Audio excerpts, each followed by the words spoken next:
You're listening to the Nerd to Know Media Network. Join us at nerdtoknowmedia.com.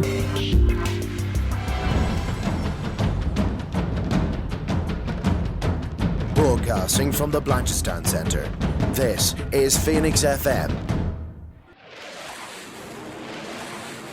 This is 92.5 Phoenix FM, community radio for Dublin 15.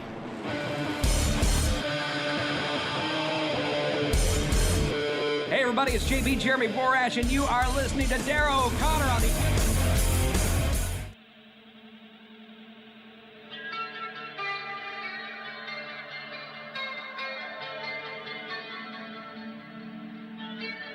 Welcome to the Wrestling Rewind, the only wrestling podcast by fans who don't hate wrestling.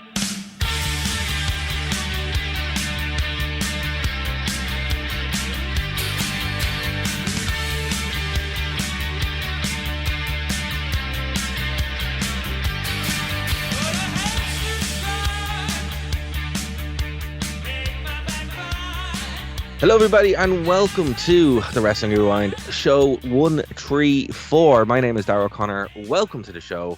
We have a really good one for you today, guys. We're back on the timeline, back on the arc.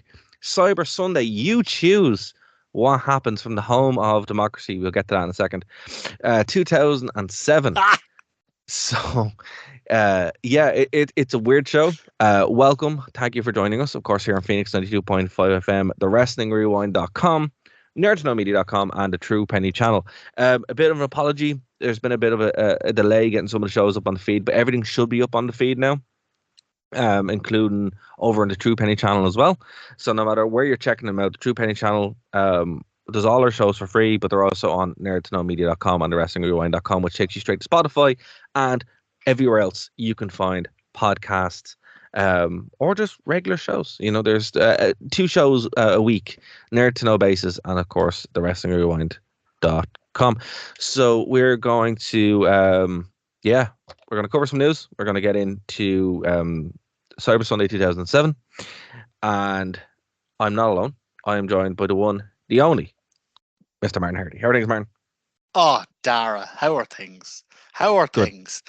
AEW is within 10,000 tickets. They are within 10,000 tickets of the biggest wrestling gate ever in history, ever. On Wednesday night, John Moxley and Kenny Omega absolutely murdered each other in a cage for my pleasure. I am currently sat in my house on my own. Wonderful girlfriend's away for the weekend of the Eurovision party. I'm in my pants with a big bottle of rum, and I'm playing the brand new Legend of Zelda Tears of the Kingdom that arrived at the house today. Dara, how am I doing? If I was any happier, it'd be a mental illness.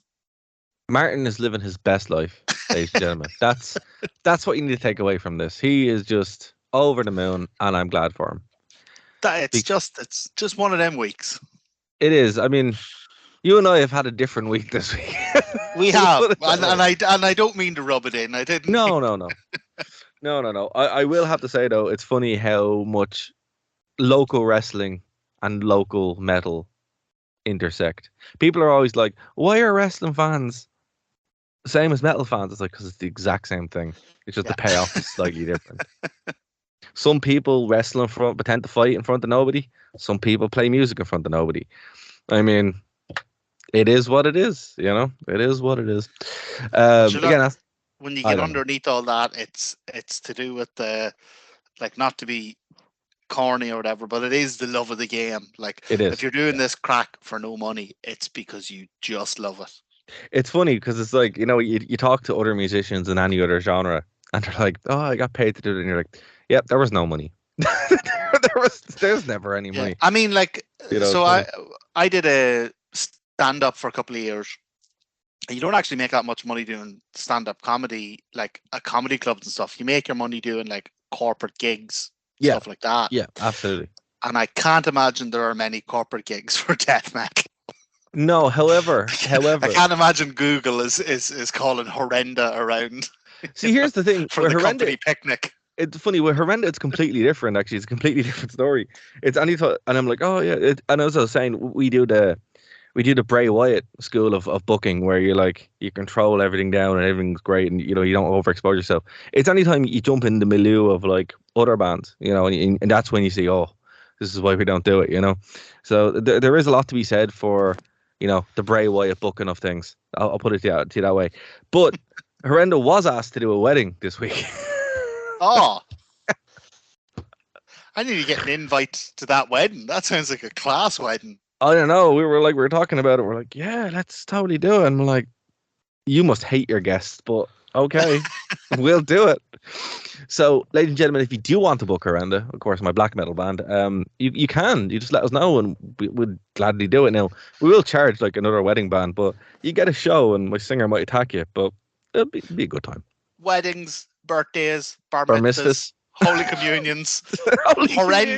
Horrenda is available for all of it. I think you have to be our hype man, Martin. Oh yeah. Show up and just cut one of those ads where you're just screaming like everything you do, like like those Americans that are on the radio. Wacky waving inflatable arms, inflatable tube man. Bar mitzvahs, weddings, everything you want. Oh man. And it was funny as well. I was like, so what? Do we wear suits? So corpse paint and suits. Interesting. Yeah. I mean, why not? Yeah. Go for it. So there you go. That's it. The whole thing about not even just metal, but non-mainstream music is that it's counterculture. It's you take whatever the mainstream is and you subvert it or pervert it or whatever you want. Like one of my favorite books is about Shane MacGowan when he was growing up and he was like mad into punk. And just talking about the way the punks in London in like the 60s and 70s used to come up with their outfits. Like he would get safety pins and put them in his ears and just mad stuff, just whatever you could find and then subvert. That was your outfit. So yeah, do your death metal gig at a wedding in a lovely suit. Well, see, I mean, you don't want to be disrespectful and show up in bits. So I mean, it's a wedding. That's true. It's only a matter of time before everyone's in bits. If you show up in bits, all you are is ahead of the curve. That's true. That's very, very true. But no, I will update the listeners who are obviously riveted by this development. But there you go. If you do want to book us, we will happily take your money. Speaking of taking money. You can go over to our Patreon and give us a next POC euro because that would be very much appreciated. I don't know if I said it last week on the show about my new Bookly pick. Did I tell you? We talked about the Bookly, but I haven't heard about the Bookly pick. What's this? No, my Bookly pick. Oh, pick. Sorry. Yeah. Who's your Bookly? I think I did say it last week. Who was it last week? Kennedy and MVP. Kennedy and MVP. So I don't know if he said a good one. I don't know if he said it last week, but I'm going to say it now. I was watching this show, right, and the bang of Buckley off Kennedy is what, and it's also there with MVP as well to an extent, particularly on this show where he's a lot more restrained than he was. Kennedy's a really good one because he is undoubtedly Booley, he's full Booley material. He is, he's a lot more obvious than MVP. MVP is like, oh, this gimmick is dying on your death, but you're really trying. It's like the big boss man. It's like you're really into it.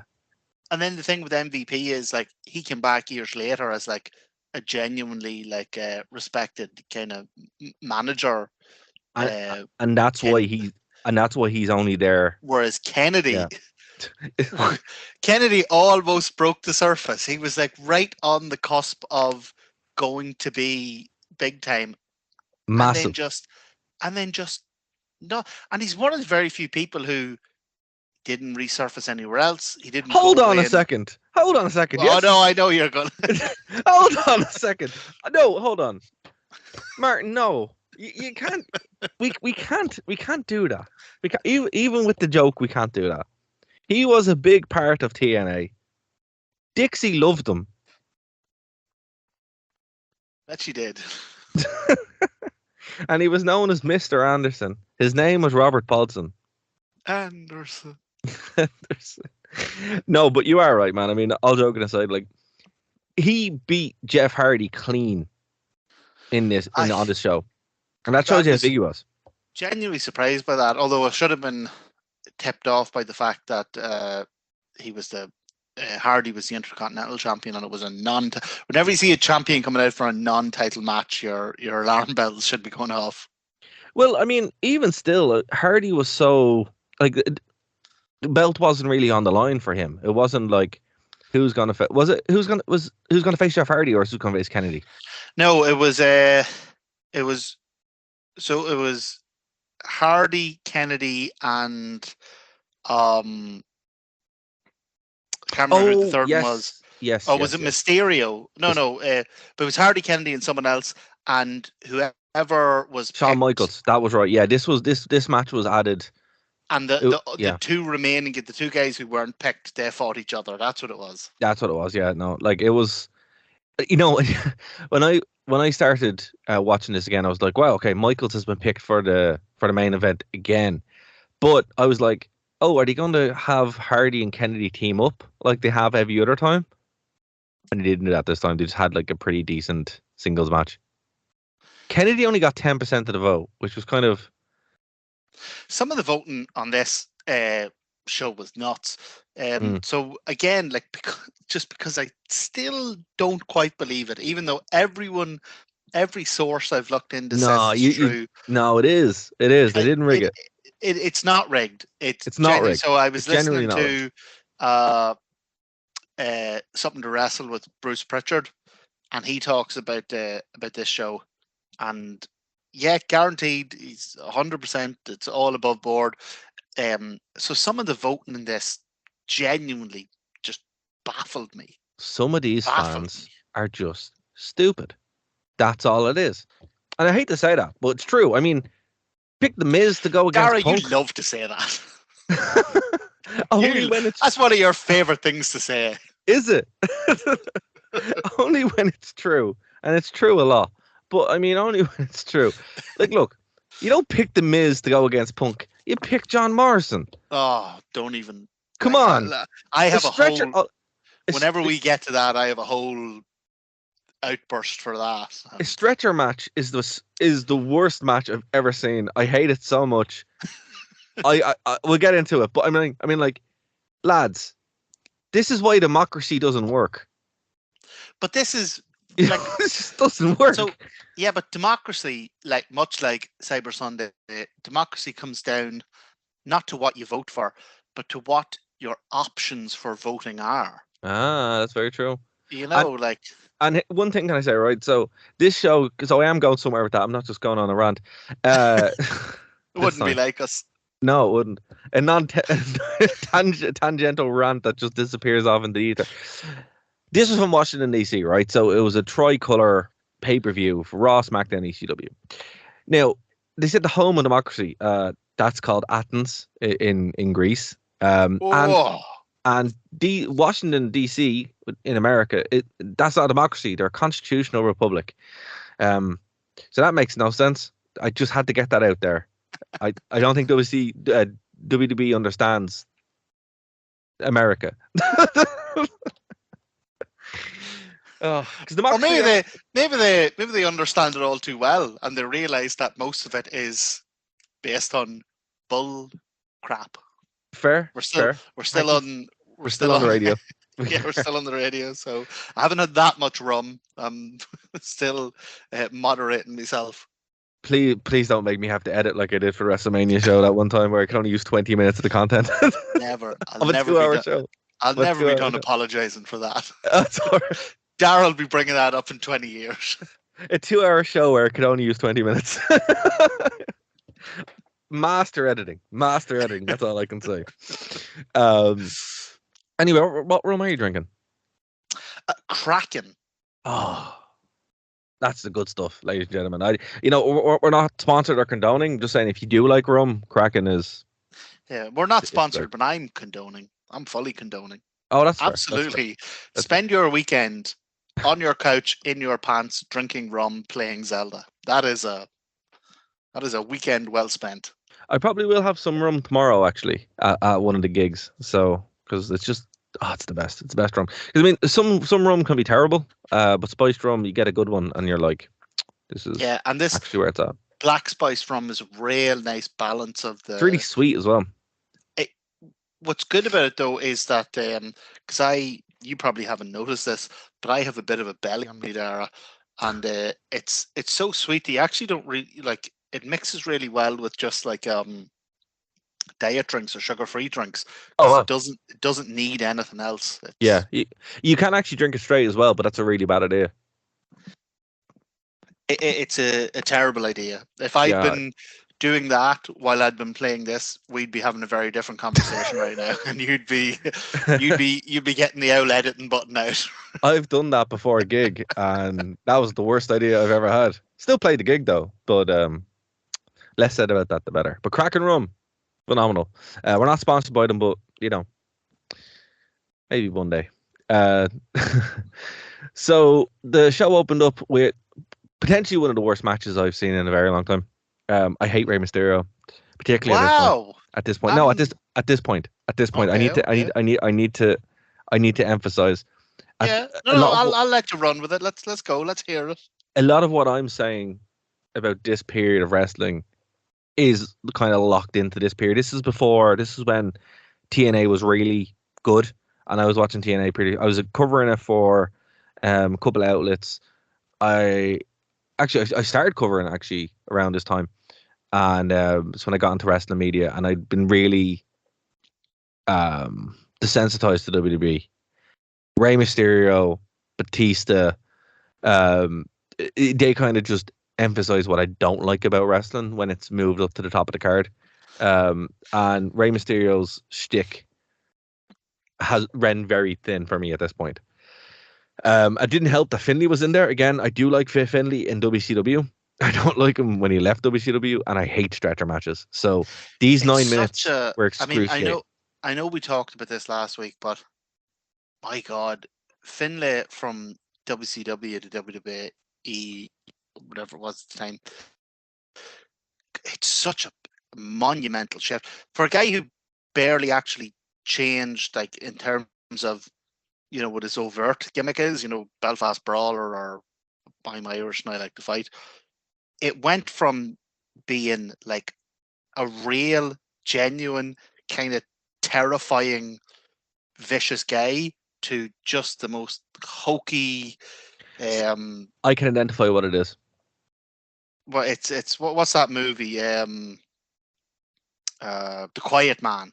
No, I can actually sum it up for you, if you'd allow me. It went from being what somebody from a rough fella from Belfast actually is, to what a rough fella from Belfast is to Americans. Yeah, that's what happened. 100%. Because like more and I than any... I don't. That's not a jab at Americans. But come on, a lot of Americans think leprechauns are real, and they don't know that Belfast isn't in the Republic. So it's a different country. It's not a different country. It's not a different country. No, you know, me and you's about to have a fight there. No, you know what I mean. It's not Republic in borders, but it's not there. It's its own kind of thing. And Martin, yeah, we can get into this, but for Americans, boil it down to what Belfast is and what the North is. Boil it down, please. It's he went from a genuinely, legitimately kind of terrifying in a rate, like not in a Bray Wyatt way or a Kane way. No, like he'd actually terrifying in a really grounded, unsettling way, to a caricature like the Quiet Man walking about with the shillelagh. And then they gave him Hornswoggle. What the hell even is a Hornswoggle? Well, he couldn't use his actual name because last pay-per-view, which name we can't say on radio, it was something a bit more offensive. So Hornswoggle, I think, was the midway point. Here, have you ever... But I mean is that what Hornswoggle strikes me as top of the morning. One of those things that Americans think Irish people say, but nobody in Ireland has ever said that. No. Like, Also, ever. it's funny though, because you took the words out of my mouth. I was going to say, as a fellow Irishman, have you ever seen a shillelagh? I got me dad one once. What are they? So it's just a blackthorn stick, but it's cut at the top, so you get the trunk end of it. So it's actually very good, strong, bendy material, but at the top end of it, it's really heavy. So it actually is great for belting someone with, like. But what's it for? Is it for just hitting someone? Well, you would use it for walking, like it'd be like a walking stick. But yeah, you'd have it for. I mean, like, you're talking about the 1800s here. You'd have it for protection, but it's that makes sense. But again, it's like we've moved on since. You know. I got me dad gorgeous one once, actually, and it wasn't even that it was a Turaloo shillelagh or anything. It was just, there was this fella who lived down the road from us who was making he was just an old boy, and he made an extra bit of money at the side. What he would do is he would go for these long walks by the river, and he'd pick up like long bits of blackthorn that he liked, and he'd cut them and put like a rubber tip on the end of them, and sell them as walking sticks and that. And I got me dad one, and he hung it up on the edge of the counter in the kitchen, and there is where it has remained ever since. He says he'd be mortified to be seen walking around the countryside with a shillelagh. I have a definition of hornswoggle. Oh, go on. Right, so it's not Irish, of course it isn't, because we would have heard about it. It's an informal, not North American word, and it's a verb. It describes somebody who has got the better of someone by cheating or deception. The day would soon arrive when Peter would soon see he'd been well and truly hornswoggled.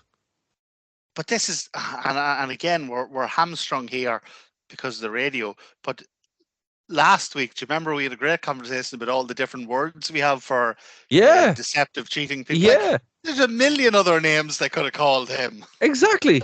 Apart from hornswoggle. At least now we know. And again, if you like our breakdown of the cultural insensitivity of WWE at points, you can send us an X-Pac Euro. Oh, you're going to get it here, by the way. You're going to get it in this pay-per-view. Yeah. Oh, well, yeah, it's something else. It really is. So again, folks, we just try to take things as they are and present them to you with context. So if we get strung up by things like Fifth Finlay and Hornswoggle and other such things, yeah. Also, Finlay is from Carrickfergus in Antrim. Yeah, that's the other. Well, I mean, like, so he's not from Belfast. Yeah, I kind of get that though. So Carrickfergus is literally just outside Belfast. But is it? If you're not Irish, like you would, so I kind of liken it to myself. So I'm from a place called Drumbally. Right. Nobody knows what Drumbally is. Right? I'm sorry, I don't either.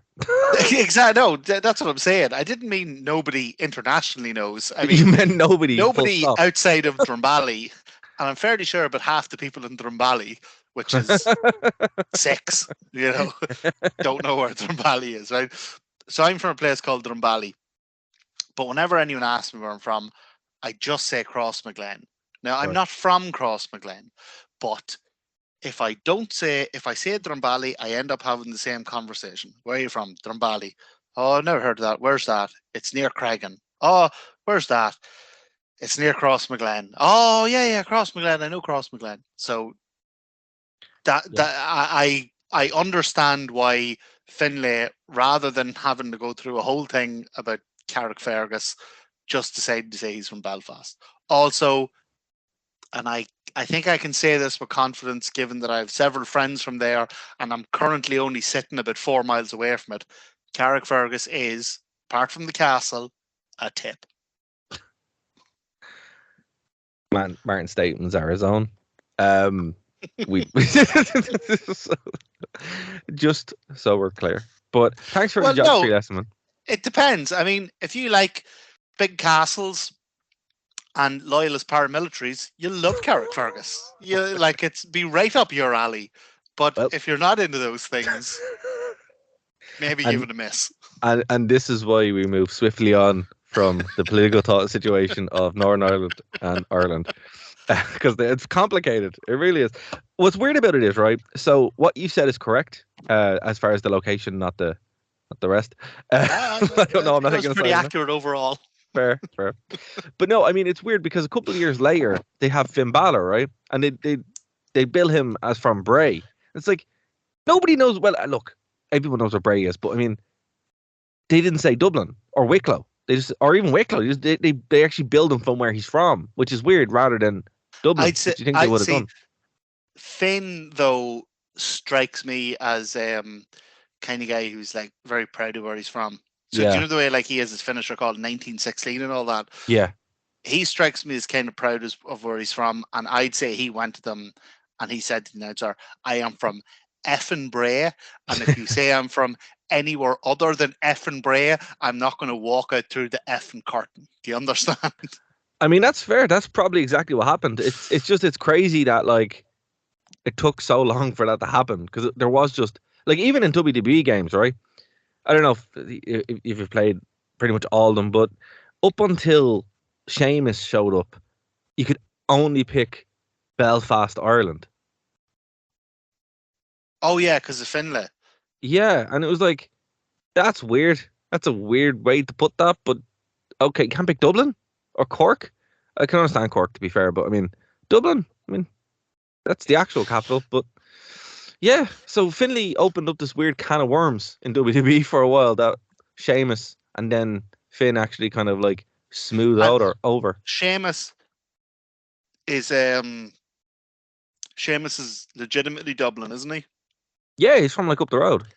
Because Becky Lynch, isn't she technically Limerick? It's complicated, yeah, but no, she's like, there's both counties could lay claim to her. Yeah, because she sounds Dublin, like her. Yeah, I assume what happens is like she was born in Limerick but reared in Dublin. Now, what's funny about this is, so any of our listeners that aren't in Ireland are like, "Oh, these places sound so far away." It's like, no, they don't. They're everywhere in Ireland is like, you can walk to it basically, to an extent. But the accent changes every 5 miles. Yeah, no, the accent is like crazy.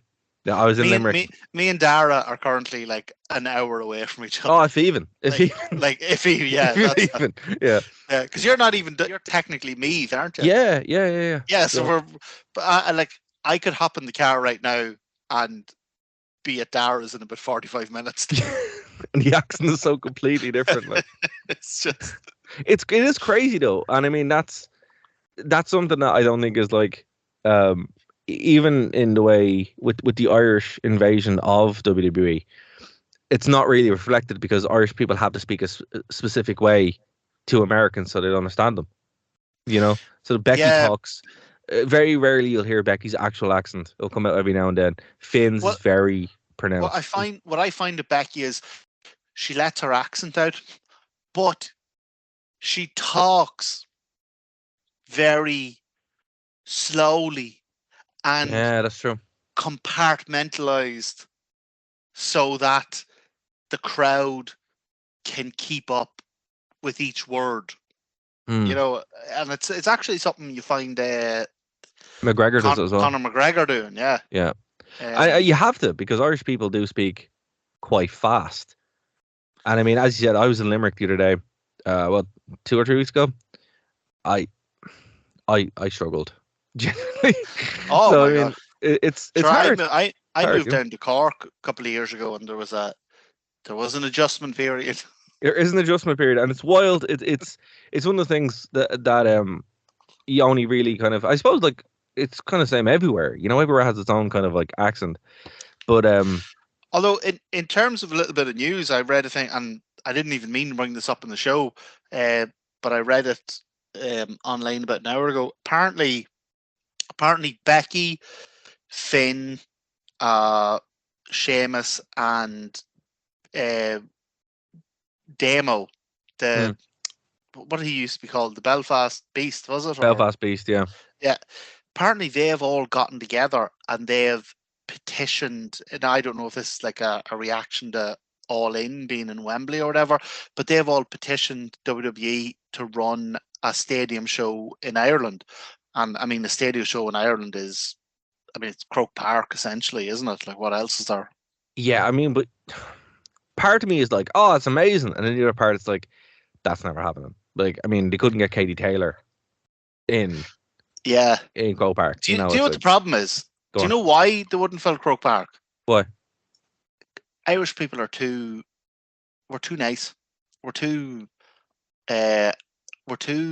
open to traveling elsewhere. So see this all in AEW in Wembley. I guarantee you there'll be thousands of Irish people there. Listen to me, but right? If you but there'll be thousands of Irish people there. But see if I'm not even talking about like tribally, I mean like any wrestling company ran a show in Dublin, you wouldn't get people traveling from England or Europe or. No, actually that's probably true. Like, it's funny you say it because since like I have a lot of even in the band, like one of the lads is really into AEW, only likes AEW. That's it. You, isn't it? No, but he was saying that like a lot of people like there's a gang of them going over for All In, and I'm like, actually, will you send me his number because I'm going over and I. Yeah, absolutely. It's Cormac. Yeah, but I can't just walk around shouting Cormac. Of course you can. This just, you'll see. You're in London. There's only going to be a few of them. London town, exactly. But yeah, man. I mean, you're probably right. Like but what they should do is they should run a live event at the Trina, like a proper live event, and use that as a testing ground, kind of like the way UFC did a couple of years ago. That's what they should do. What I've never understood is, I mean, I have understood it's probably because of the expense of it, but like rather than doing house shows, like why don't they just do a string of like do a Raw in Dublin, do a Raw in Glasgow, do a Raw in London, do a Raw in Paris, do a that'd be cool. A proper tour. That'd be really cool. Yeah, it's probably a case of logistics, really. That's it. I mean, moving all that stuff from place to place is kind of, not impossible, but and then there's also the very real part of it that it's going to be taped. When you're watching a Raw that isn't in America or Canada, it's taped. Yeah, but it's kind of advantageous this side of the Atlantic because they're 5 hours ahead, so you could do it here and tape it, and like you're not really going to get a load of spoilers. And it's not that. It's more just contractually. Oh the live. Yeah, it's a live thing, and like I never understood why they boxed themselves into that corner because that would be cool. But I think the way around it is to be like, right, we have a Taboo Tuesday from Dublin. We have a Cyber, we have a Cyber Sunday from London. If you are going to give us a pay-per-view, please don't give us Taboo Tuesday. Stop! I would love Taboo Tuesday, man. I'd be there if AEW ran Taboo Tuesday. I'd be there. Do you know what? Okay, fine. If they're going to do Taboo Tuesday in Ireland, grand, but only Irish people are allowed to vote, right? And we get to vote for. It's not like a hardcore match and no DQ match, a street fight. No, we get to make up the stipulations. There you go, WWE. Free content. You know what? After me saying, we're not going to go on tangents, we went on a mad one. Yeah, we haven't been. Sorry. Anyway. See, this is why I hated this match because it had everything I didn't like. Stupid stipulation, stupid Mysterio, and Fifth Finlay for some reason. Right. Well, hold on. So this is where we're going to slightly diverge. I kind of like this match. Why? Why did you like it? Okay. It made no sense. Hold on. He puts him in a stretcher and then pushes him over. That's not winning a match. That's stupid. No. I'm with you there. I like. I hate you so much. I hate you so much. I'm gonna put you on a stretcher and then wheel you over and then just leave. Well, look, like we've like this. I'm gonna say this now. If Shillelagh on a pole match would have been better because he used the Shillelagh anyway. But we got a shillelagh on a pole match because there was a shillelagh on a pole and he climbed up a pole and got it. That's what I'm saying. He got it anyway. It's like surely that should have been a disqualification. This is like Taboo Tuesday when they had to pick the chain and the chain won and he picks up the pipe anyway. It's like, yeah, and there was look, listen, we've done several of these now. Let's not go back and torture ourselves by retreading the no, but I'm like, there's no ones. there's no consistency. It's like, you know what I think happened? They had a basic. I think they wanted the shillelagh on a pole match to win. I think that was the one. They're like, lads, I know what they like, stuff on a pole, and that man was Vince Russo in disguise. Well, so here, let me give you a couple of reasons why I like this. And by the way, like, I liked this in terms of like, it made me laugh. I didn't like this in that it was, 5-star match or anything. So, firstly, I like Finlay. I know he's not who he was in WCW, but just seeing Finlay reminds me of the absolute terrifying lunatic he was in WCW, right? Secondly, okay. Secondly, anything on a pole, WCW. as soon as I hear of anything on a pole, like I instantly get WCW PTSD. So, are you just saying you got like a hit of nostalgia? I just got a big bang of WCW off this whole match. So did I. That's why I didn't like it. Well, this is kind of what I. So I like those two things about it. The actual match itself, it's fairly grand, but Ray busted out a couple of big spots. I legitimately really liked because like visually it was brilliant, but also it's actually just quite skillfully done. Where Ray does a 619 and Finlay falls out of the ring and onto the stretcher, and then Ray does a planche like over the top onto the stretcher. I thought that was pretty cool. And then the cherry on the cake of the whole thing was that at the finish of the match, Ray throws Finlay onto the stretcher, and he's gunning hell for leather, running for you have to cross this white line. And he doesn't realize it, but we can see it. Like if you're watching on telly, we can see it. That one of the camera cords has wrapped around the wheel, and he comes to a very abrupt, immediate stop, about 2 feet short of the finish line, and it's just hilarious. Like it's a very obvious this was not meant to happen. Like Finlay goes flying off the stretcher, and you can hear Ray shouting effing mother effer. Yeah, it's mad. But then actually they do, because they're two good workers, they do a pretty good workaround where Finlay gets like backdropped onto the stretcher and pushed over the last 2 feet. But just that bit where Ray is like, oh, the match is over. He's delighted with himself, going to get a shower, a couple of cheeseburgers, head home, bang the wife, whatever. He's just, his job's nearly done. He's signing out. He's walking towards the clock out machine, and he cannot see that. He cannot see that the stretcher is wrapped around one of the cords from one of the cameras. It's just hilarious. Sorry, and even that level of botch is WCW. I just love that you have his whole routine, just like. Because you can see it in his eyes. He's just like, job well done, heading home. Maybe you go home and tussle Dominic's hair, tell him, one day you could be a wrestler, son. And he doesn't see that the just inch by inch doom is following him. So you know what? I have a new appreciation for this match. Martin, you've sold me on this match. See, here's the thing. This is why people listen to this show. They listen to hear your dulcet tones describe a bad match, and then you're like, actually it was a good match, and it wasn't. It really wasn't. But Martin's description made it sound like it was a good match. There's a great Reddit page called what is it, like moments before disaster or Oh, seconds.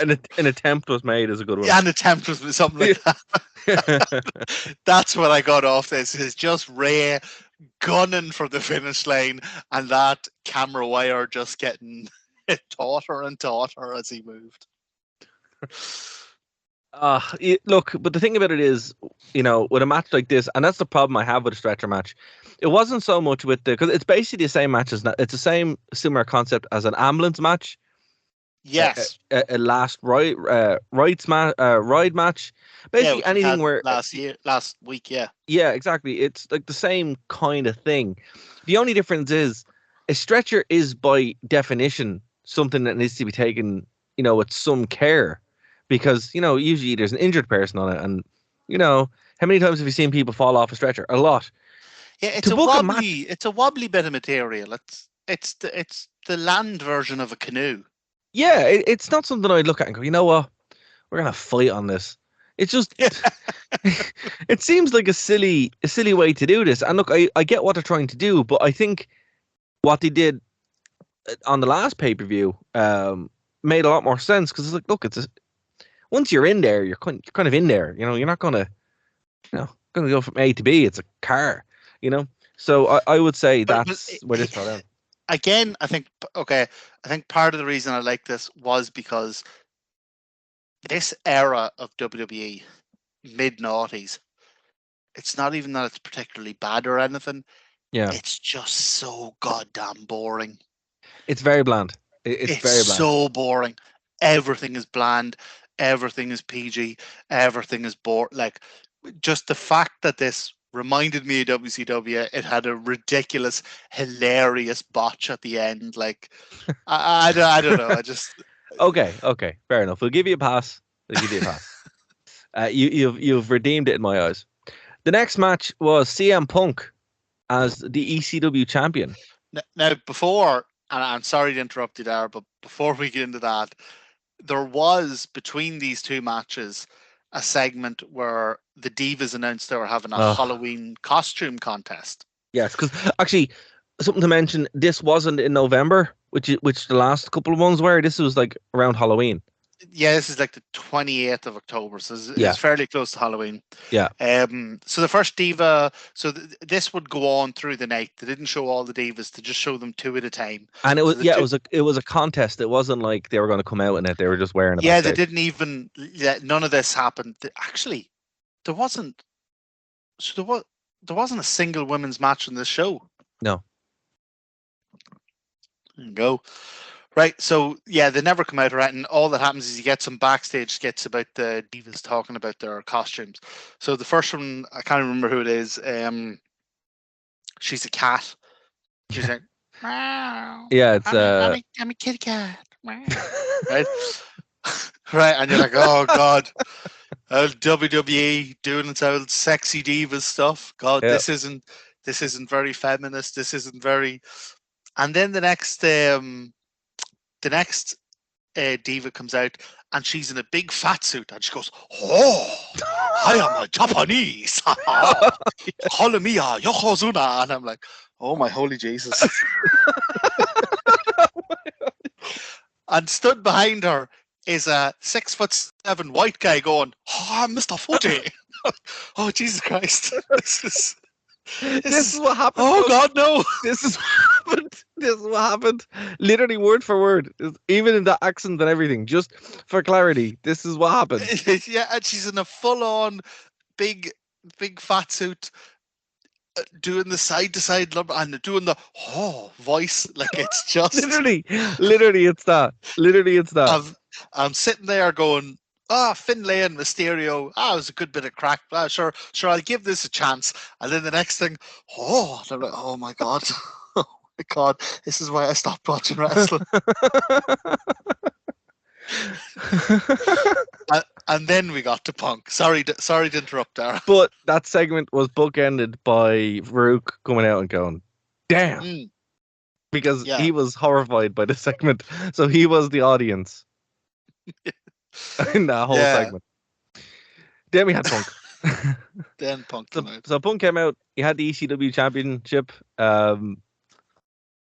disrespecting it, something fierce, throwing it around the place, having a great old time with it. Your choice was Miz, John Morrison. He's like Hogan. He's like, this title, it's a trinket. It's like something you'd hang on a Christmas tree. Oh yeah, no, he did not care about that belt at all, and it's disappointing because I mean he was a good champion with that. I think that was probably one of his best. Like it was a hell of a lot better than his first WWE Championship run, which was horrific. So it was what it was. But the Miz would win, to everybody's chagrin. Again, I don't know why people wanted the Miz in this match, but that's what they got. So this is one of the questions I had for you. What in the goddamn hell happened here? Because people are stupid. Because Punk and Morrison could have had a class match. Would have had a class match. It would have been probably match of the night. Punk and Viscera could have had a hilarious match, but they opted for the blandest, dullest, most middle of the road option. Yeah. And the worst thing is that even at this stage, and like he's no Bret Hart, he's no Mr. Perfect today, but at this stage, Miz was green as grass. Like, yeah, and he was in there with Punk, who, while can have great matches, he never once had a good match with the Miz. Not even a bad match. It just wasn't it was, as you said, it was like white rice on its own. Yeah, it was a raw 2.5 stars. When is this going to end? So we could and not when is it going to end because it's so bad, but just so dull. Yeah, it was, and look, we've said it before. Give us a great match or a terrible match, because then we can make fun of the terrible match. There's nothing to say about this. The ending was pretty cool going into GTS. Punk was, healthy. He looked like he wanted to be there. He wasn't doing the Walmart stick. He wasn't, allegedly biting people. It was great, it's great to see him. But well, here's the thing: is like I was really, because this is ever since we've started doing this, I think this is the first show we've done for me that Punk has showed up on. Yeah, and man, this was disappointing. Yeah, because he's such like you say, right? Oh, he wasn't doing the Walmart stick. He wasn't biting people. He wasn't, allegedly. You can accuse, yeah. But you can accuse Punk of a lot of stuff, but you can never accuse him of being boring. Like he's always, whether he's just randomly showing up to Raw or Impact or whenever he's signed to AEW, or like he's always interesting. Yeah. My God, was this a letdown to be the first time you see Punk and it to be just the bland, like you say, white rice is the perfect word for just. This was a nothing wrestling. This was a wrestling match two lads would have in a training school. Yeah. Show the new fellas how to do a wrestling match. Yeah, no, that's exactly and that what it makes was. sense because Miz was like, what was he wrestling 2 years at this stage? Yeah, but properly, probably a year and a half. But I mean, you're right. But you're right. Oh, sorry. Sorry. No, you're spot on. It's disappointing. Like Punk was obviously carrying the match. He was probably the one putting it together. And it wasn't bad. It just obviously somebody wanted to see the Miz, but I think the options here could have been better. They should have booked Morrison and Punk and then a stipulation. That would have been a better idea. This is how you can tell this is the era where WWE is moving from diehards and smarks and that into the casual audience, and particularly with the PG era into the children's audience, because kids are all up for the Miz because he wears jangly trousers and a backwards hat, but wrestling fans would be like, give us Morrison because that'll be a good match, or give us Viscera because someone will die and it'll be hilarious. See, the mistake Punk made was not tagging with Viscera. Yeah, he should have done it. He said, Viscera, you're straight edge, aren't you? No, man, I drink whiskey. No. You're straight edge, Viscera. You're my best friend, Viscera. Whiskey's allowed. You're allowed whiskey in the straight edge community. Smack, you do smack, totally allowed. Yeah, we're full on for smack in the straight edge community. You're in my group. Once you never leave the group and we never have to wrestle, just never. But so the other thing I wanted to talk about this match was, my God, what did WWE do to ECW? Oh yeah, let it die. Oh yeah, don't let it be this. Don't let it be CM Punk and The Miz having a 2.5 star wrestling bout. You see what happened. Like, this is not ECW. Well, see, let it die. Well, see, at this point, it would morph into NXT and then become good NXT. So basically, ECW had become not ECW, but this weird midpoint where they needed a feeder show that wasn't FCW. And they kind of got it with ECW before it became NXT. Like, why didn't WWE go, okay, we've bought this brand. It is separate from WWE. So we can keep our PG rating. Like, we can keep that. But we can put this, because it was even on a different channel from like Raw and SmackDown. So are you aware that Vince won the ECW championship at some point? Oh, yeah. With the do-rag on him. Yeah, so this was after that. But I mean, like, even from like a business point of view, why not? You have this brand, it's separate from WWE. You're not going to lose investors. You're not going to lose advertisers. Have your ECW and put it on it, because it was already on a different channel. Put it on a different channel and let them do the extreme stuff. Let it be an over 18s show. Let it be what like mainstream WWE can't be. But why they bought it and then just made it a blander WWE, I don't know. They had to, you know, they needed it. They shouldn't have done it with ECW. It just kind of fell into their lap.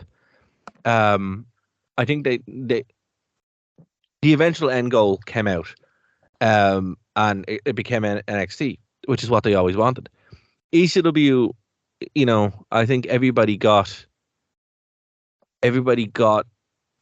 disappointed with that deal. Because obviously the ECW fans were like, oh my God, ECW, great. One night stand, brilliant. WWE fans got not WWE, and WWE in general got something which, you know, even by Paul Heyman's words, was passe at that point. You know, that's why Ring of Honor, you know, was genuinely the follow-up from ECW rather than anything else. I don't know what to say about this, man. I mean, look, it reminds me a lot. It strikes me as a Vince decision. It was a Vince decision. It absolutely was. Yeah. Because like I know Shane McMahon, even like not the character, even behind the scenes, had talked about having ECW be just be an online show, like not even put it on telly, just have it online and let them be ECW. But then Shane had also said, UFC is $5 million, buy it. And Vince didn't listen to him. So, but I will be honest with you. Once you accept what happened to ECW, from around Punk's reign on, well, no, sorry, the Punk's reign, and then there's a bit of a dark period. Once Matt Hardy picks the belt up, it's actually very good. And it gets very good up until NXT shows up. NXT, obviously, the first couple of seasons are terrible. Is it very good? But is it ECW? Oh no, no, it's not. This is what I mean. Is like I don't understand why they had an opportunity to connect with a different audience, a different brand. Like it wouldn't have been, you know, the 2-3 million people who are tuning into Raw and SmackDown, but it would have been a different audience that you could have had, and you had the brand anyway. Have you seen? And we'll end on this for the radio listeners. Have you seen? So TNA did exactly what you said, right? They did that exact thing, and it ended up at Hardcore Justice, 2010, one of the single worst shows of all time. And you know what we're going to do? We're going to watch that show next week. That's what we're covering next week. We're going to watch Hardcore Justice 2010, where all the outfits come out and they have one of the worst matches you will ever see. And we're going to watch it next week. Our first TNA show is going to be Hardcore Justice 2010, and you're going to see what happens when they revive ECW. I'm hyped. Yeah, so there you go, folks. We're gonna tease that now for next week. Yeah, it's something else. All right, looking back at this, folks, if you haven't seen this show, find a way to watch Hardcore Justice 2010, also referred to as Hardcore Justice: The Last Stand. Exactly what Martin just said. Bringing back ECW. It has all the lads. The attendance is 1,100 people. Whoa, good for ECW. So, Martin, is there anything you want to plug before we get out here on the radio? Nah, I just want to say to fine people of Dublin, like, we really appreciate that you're supporting local radio and all that, but you got to get online, because as soon as Dara hits that button to tell me that we're off the radio and onto the website, I am just going to unleash some nonsense. And that's why you check it out. So go over to nerdtoknowmedia.com, thewrestlingrewind.com. All the links are there. You can find us on Spotify, iTunes, all that good stuff. And of course, over on the True Pain channel. We'll be back here next week to talk about Hardcore Justice 2010. You do not want to miss that show, ladies and gentlemen. So go over, get the rest of the podcast. See you next week.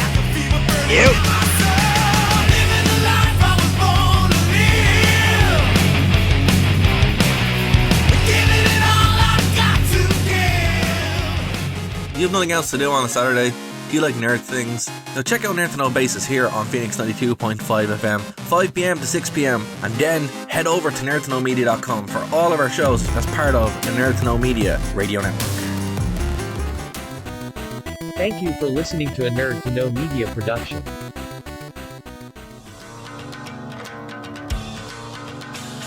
Alright, everybody. That was a botch. That was a fucking Sin Cara botch. You were watching with some Sin Cara, weren't you? Yes, oh yeah. Oh, I saw some of that. The different variations and the I was actually really impressed when he would jump into the ring until I found out that there's a wee trampoline there. And that they always recorded it twice. Yeah. Alright, here we go.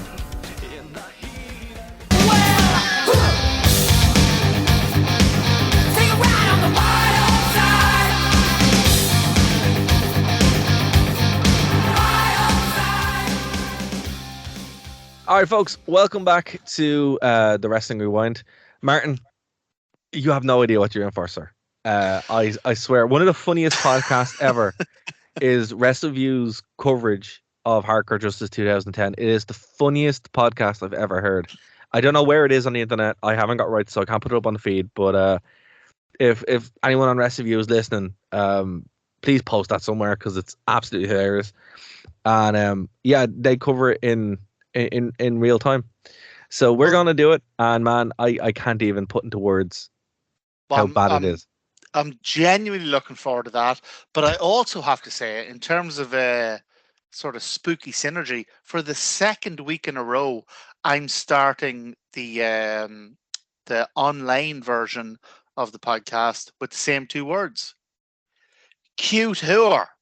Hornswoggle should have been called the cute whore. Or Slivine. Or Slivine, yeah. Or any of the million actual words we have for an untrustworthy person. Exactly. But yeah. They're called politicians. You know what they should have done? They should have made him like Bertie Ahern. Like mini Bertie Ahern. You know? Yeah, what would you call a mini Bertie Ahern? I don't know. But I mean, that would have been funny. Nobody would have got it except for like people in Ireland. But yeah, but we really would have, like, it would have been front page news. Oh, absolutely! You know? It's like we really would have appreciated it. Yeah, it would have been hilarious. You know, I think they probably could have got Bertie over to like endorse it as well. Like so. Oh yeah, sure. If you pay him enough, he'd be at the opening of an very envelope. Middlefield endorse anything. So Yeah. you know, it was funny. So yeah, and this is the quality content that you get as soon as we're off the radio because Oh, this is Yeah. what your X-Pac Euros are going towards. So after the luscious meal of white rice that CM Punk and Miz provided, we had another segment with the ladies. Oh, no, this one wasn't quite as bad, right? No, So it wasn't. Mickey James comes out and she's got herself now. I'm gonna kick myself here because I can't remember the actual term for it. But it's basically the Native American version of the boron. Right. And Mickey James is tapping it, and she's got her wee like a Pocahontas skirt on her, and it's cut up the side and so, ooh, I'm a sexy Indian. And I was like, oh my god, like we've gone from to this. But I looked it up, and it turns out Mickey James is part Pakta. I don't know, I'm probably not pronouncing that right, but she is part Native American tribe. Right. But I don't know if that makes it better or worse. But what do you think? Is that better or worse? I don't know. I think it's on the same level as Finley's whole thing. Actually, yeah, that's a good comparison. I think it's on. Yeah, I think it's like a similar thing as Finley because like Yeah, you just roll your eyes and you just exactly. move You're like, on, oh, you're paying me anyway. That's okay. Yeah. You know. Yeah, that's fair. Although what I thought was hilarious was so this is before I found out that Mickey James is part Native American. So Mickey James comes out and she's all, oh, I'm sexy Pocahontas. And then the next diva who's taken part in the competition is Tori, and she's like, she's dressed up as an American footballer, and she's like, hi, I'm Tori, and I'm with the Redskins. It's like, oh my god. Well, the Redskins were the team in. Well, yeah, but was there not a whole thing recently where they had to change their name? And... Yeah, man, but this was like nearly 20 years ago. Like things were a little bit different. Oh, I know, but I'm watching it today. You wanted them to. You wanted them to. I wish I was. Believe me, if I could make it 20 years ago, I'd do it in a heartbeat. But we're stuck here. We're here in 2023, and we're stuck with each other, Dara. So we had Kennedy come out and defeat Hardy in actually what was a very good match. It was just a weird match because Hardy obviously was super over at this point, like really, really, really crazy over. Yeah. Kennedy kind of needed the win to like cement himself as like a rising star. So they made the right decision. And this match was obviously booked on the fly because Shawn Michaels won. And you know what? I think it was the better match. I don't particularly want to see Kennedy versus Shawn or Jeff versus Shawn. I actually really I didn't even realize I wanted to see Mr. Kennedy versus Jeff Hardy until I saw it.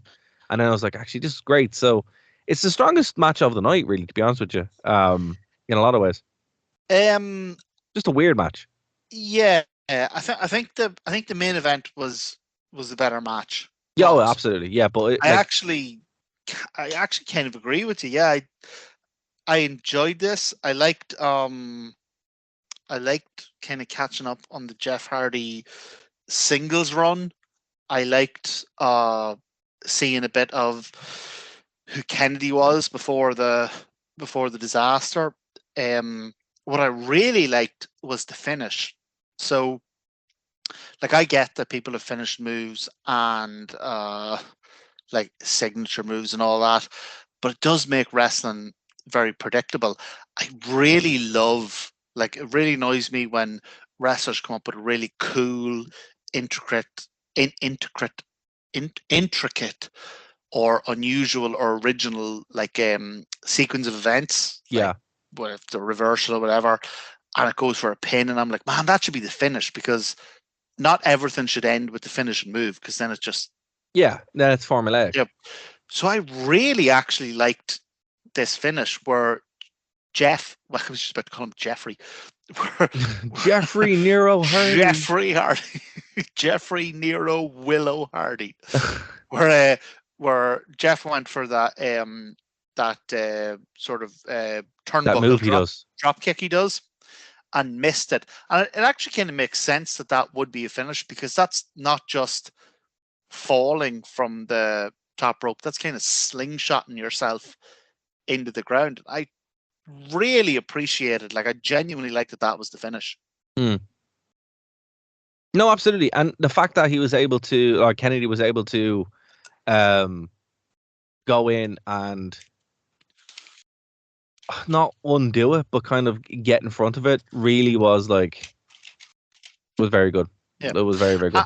And it's going to become an issue as we get later into the show. But man, a clean win, wasn't screwy, didn't cheat. No. There was no question over it.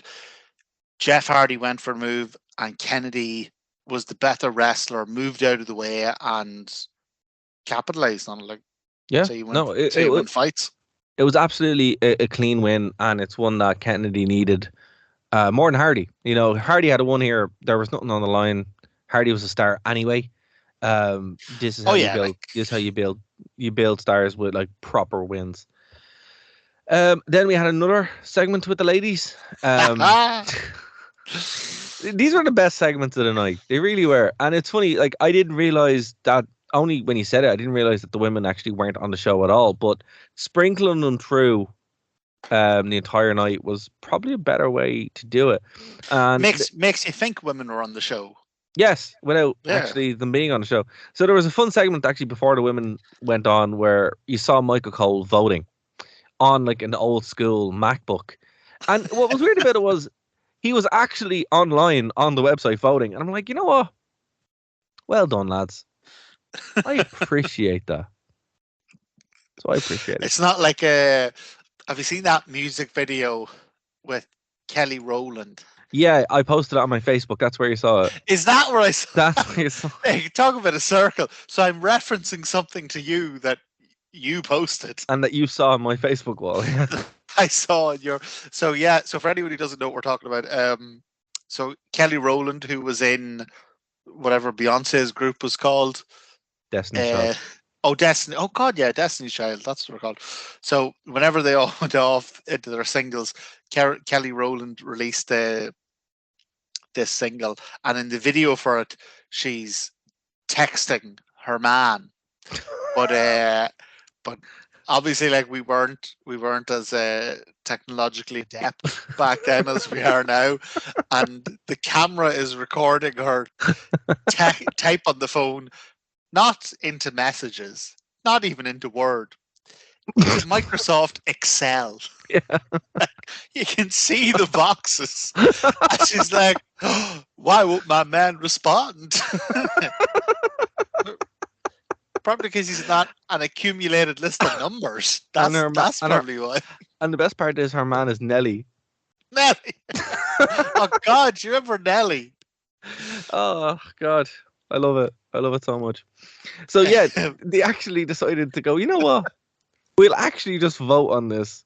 And Michael Cole does it. And JBL's all upset because he's like, oh, vote for me. I need to be the ref later on.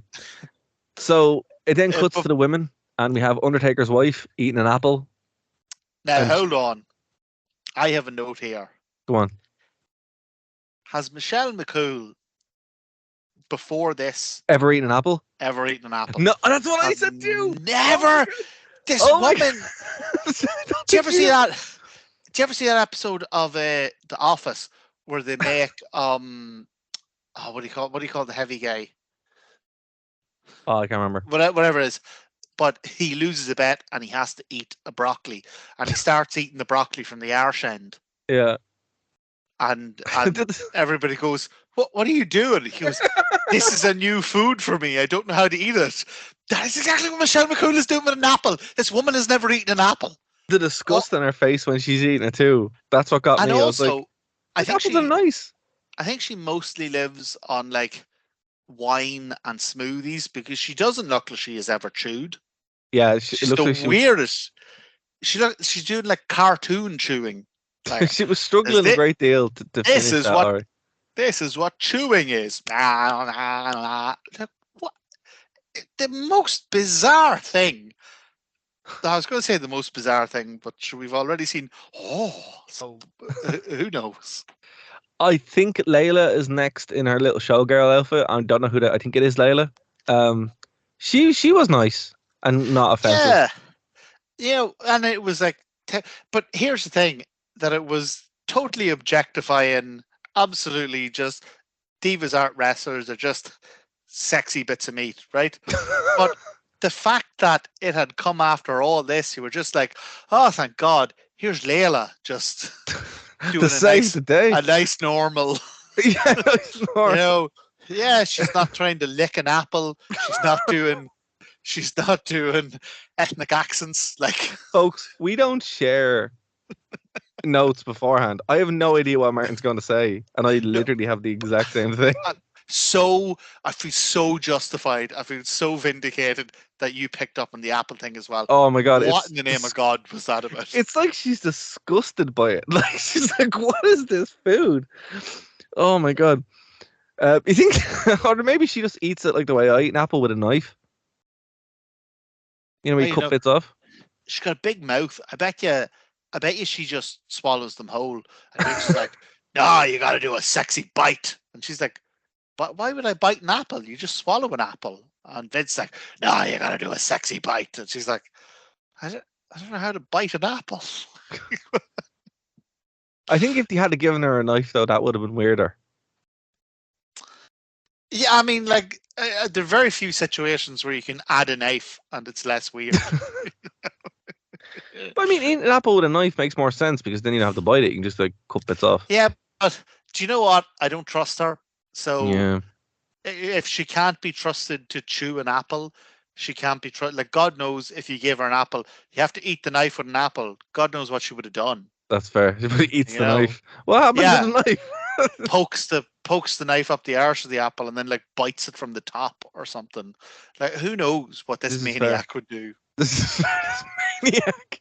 Speaking of maniacs, there's the weirdest Mick Foley promo I've seen in a while where he's like being a ref to two stand-ins of The Undertaker and Batista. And it's like, Mick, we know you've been the referee. We've saw you. All you had to do was just go, look, I was ref at WrestleMania. He had an entire story arc in 1999 where he just reffed matches. It's so bizarre that he went from like the hardcore legend to really being into refereeing. Like, do you remember the 1999 Raw arc we did? It's just he's so fucking hard for refereeing. All he wants to be, I don't know if he gets off on stripes or something, but all he wants to be is a referee. Maybe he just likes being a referee, man. Well, one of the things I found out about this particular match was that JBL was not even supposed to be in the vote. So obviously the new Austin was going to win for anyone who's listening, there was a vote who should be the referee in the main event. Or was it the main event or was it the world title match? I can't remember. Was it the Orton Michaels match or was it the Batista Undertaker match? Batista Undertaker. Right. So it was who should be the referee in the main event. And it was Austin, Mick Foley, or JBL. Right? That was the vote. But what that was actually supposed to be originally was Austin, Mick Foley, and Roddy Piper. And Vince and Roddy Piper had a massive fallout over money. Oh, okay. Which you think Roddy Piper, and absolutely love Roddy Piper to bits, but 2007, you think Roddy'd be taking whatever was given to him, you know? Yeah. Although, let's not forget that at Cyber Sunday 2006, he won the world title in his pants. It's true. It's true. Yeah.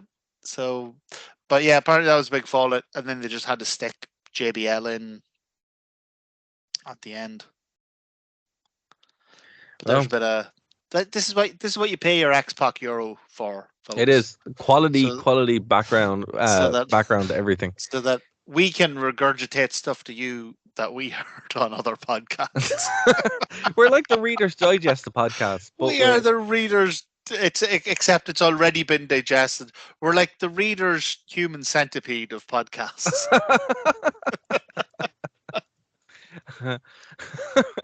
So the next match was Montavious Porter, US champion and tag team champion at this point. Here, were you able to find out if Matt Hardy was actually injured, or because Yeah, that looked manky. so it was a genuine injury, but they did make up around it.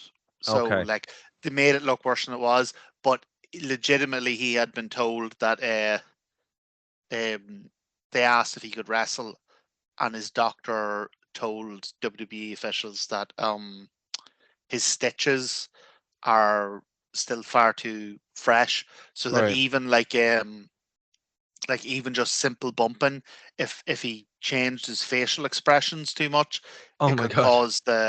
cause the stitches to come loose. Wow. Okay. And do you think Joey Mercury was sitting there going, vengeance? Do you know what? Yes, I do. He's like, I think Joey Mercury was delighted with this He's like, turn gotcha. of events. Because that's what I was thinking. I was like, wow, this is spooky. Not only do we have like a discount ambulance match, but we have a hearse match, but we have a discount injury from the same pay-per-view. And then in this match, they reference the Inferno match that when MVP was put on fire. So it's like, wow. Although I do think there is a difference between Matt Hardy needing a couple of stitches over his black eye and Joey Mercury having his face caved in. Yeah, but I mean, it's still kind of weird that just kind of happened, you know? Can I say, right, Greg Khali, worst of all time. Genuinely is. I mean, I'd mostly agree with you. I just think if we get to the finals, the absolute finals of the worst of all time, it's between him and Giant Gonzalez. Oh, fair. See, I think it's because it's the same problem, and they're probably interchangeable as well. The only bit is the Great Khali was a world champion at one point. He was, yeah. But anyway, so Kane wins this. That's a true and terrible thing that you have said. It is. It really is. And it shows you how bleak this timeline actually was. So look, Kane wins. Oh, God, this match was crap. And they have an atrocious match. But you know, whoever wins, nobody, we all lose. And indeed, it was a count out. So while Kane won, he was not a US champion at the end of it. Yeah, so I don't think we mentioned at the start that this was a US title match. We didn't. Right, so it's a US title match, and do you know what? Fair, okay. You get one screwy finish a pay-per-view, but a big problem with this pay-per-view is that we have now. This was the start of a series of screwy finishes that just made this whole thing feel very, very, very B level. Like it's like you're watching this going, nobody's really winning or losing. No titles are changing. This is a content filler pay-per-view. This isn't really a storytelling pay-per-view. That's fair. I have a correction to make. Layla's in the next segment. I think someone else, Gillian Hall, could have been in the last segment. I don't really know.